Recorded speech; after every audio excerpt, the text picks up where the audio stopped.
Soy Manolo Melendo, uno de los historiadores aquí de Soria, y bueno, les voy a contar un poquito la historia de las 8 estatuas que aparecen aquí, delante del Palacio de la Diputación y delante de la Delegación de Hacienda, en esta plaza de San Juan de Rabanera, que es un rincón que realmente merece la pena poder ver con tranquilidad. Estas estatuas de bronce son de 1970 y las coloca Fernando Cuyón Valera, entre 1970 y 1971.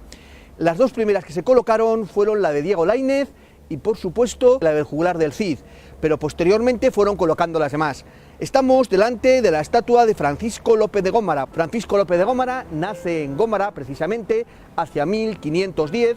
y es el capellán de Hernán Cortés hacia 1540. Parece ser que por esa razón contó sus hazañas en América hacia 1556 en unos escritos que fue la historia breve de la conquista de México. Lo que ocurre es que por envidias de Bernal del Castillo o incluso de otros autores, como pudiera ser Francisco de las Casas, prohibieron su obra en España Felipe II y tuvo que ir a publicarla a Amberes en 1556.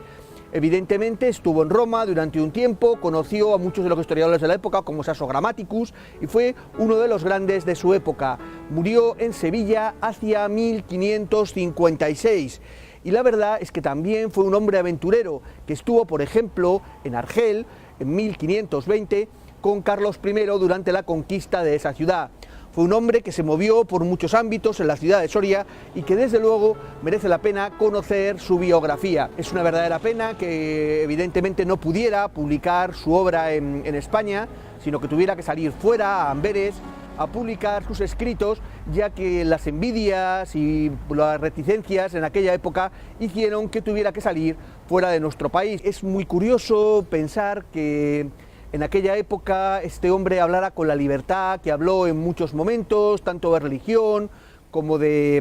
historia, como de política, porque eran tiempos difíciles en los que la ortodoxia, sobre todo por el concilio de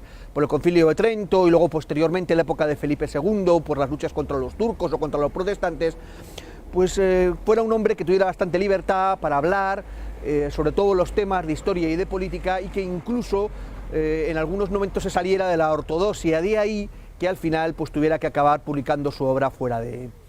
España. Es un hombre de una vida muy curiosa y que realmente tuvo una gran fidelidad por Cortés, tenía un cariño enorme por Hernán Cortés, de ahí quizá sean un poco laudatorios las historias que contó sobre la conquista de México, aunque bien es cierto que fue bastante ascético y en ningún momento pues se puso de favor ni de los aztecas, ni de los indios, ni por supuesto tampoco de Hernán Cortés. En principio es una de las grandes figuras del siglo XVI soriano.